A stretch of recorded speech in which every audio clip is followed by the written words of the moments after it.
Now, as you guys know, I create a lot of redstone contraptions, and I personally think that redstone is one of the most useful items in the game. I mean, it allows us to create storage systems which sort out items themselves, furnace smelters that are super fast, and potion brewing stations that will make the potions for us. It's incredible.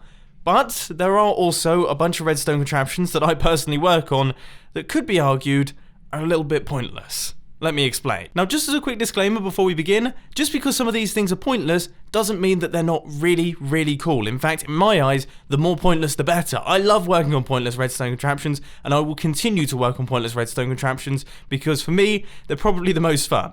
Lighting systems. I've built a lot of lighting systems in my time, and most of them are based on the premise that when you walk into a room, the lights turn on, and when you walk out of said room, all of the lights switch off. This is how it works in real life, so why shouldn't it work like this in Minecraft?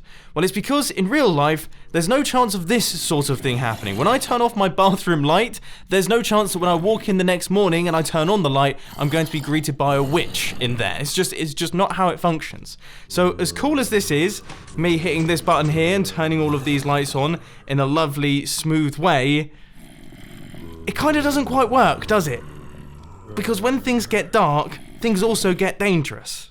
Despite the fact that I've just called this design pointless, I'm actually pretty happy with how I've managed to execute it. Now, this is actually inspired by my recent video of the 1x1 pixel display. All we've got is a chain of observers causing updates, more observers detecting those updates, sending them round to all the redstone lamps. It works well.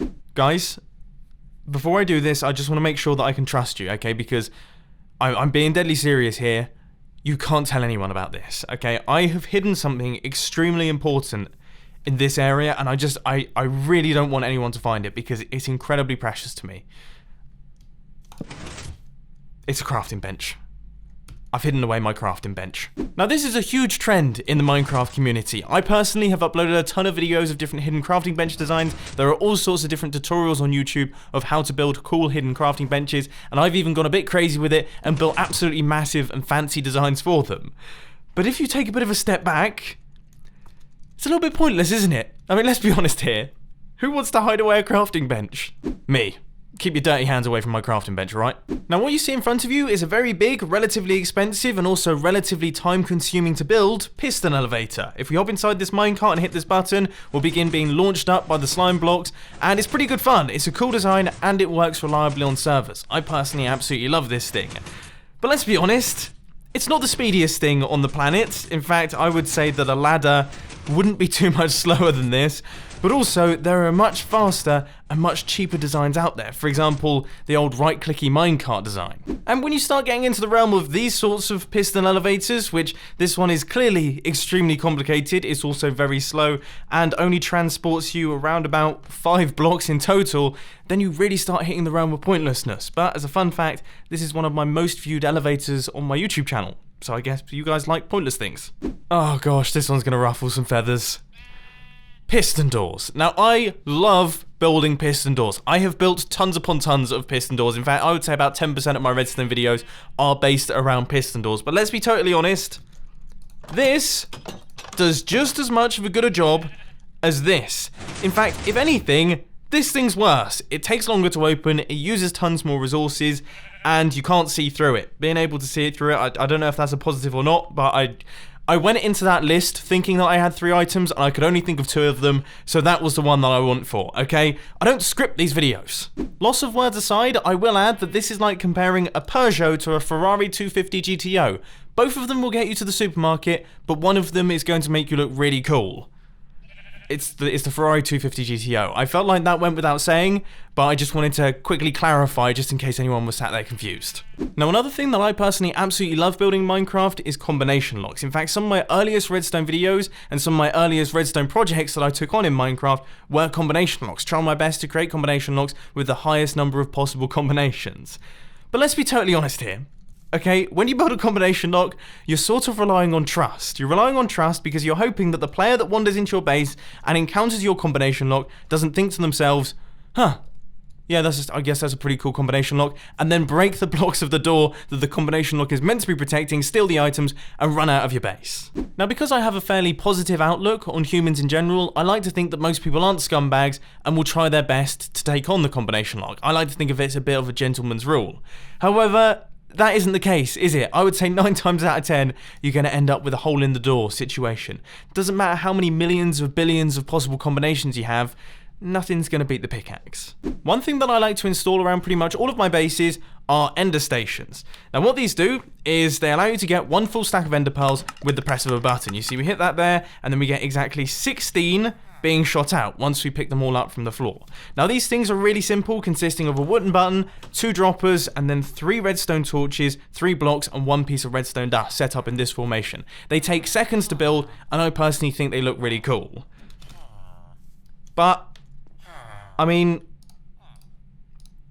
that was faster. It doesn't look as good, and if these were sorted into stacks, it would have been even faster. But you don't really need something like this, do you? I mean, you could just have ender pearls in a chest, and you could pick them up as you walk past.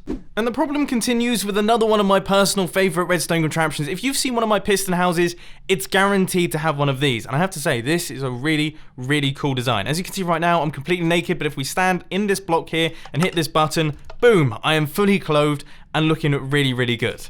Now, I have built tons of different designs for armor equipping stations, most of them involving pistons, double extenders, triple extenders, shooting through armor droppers.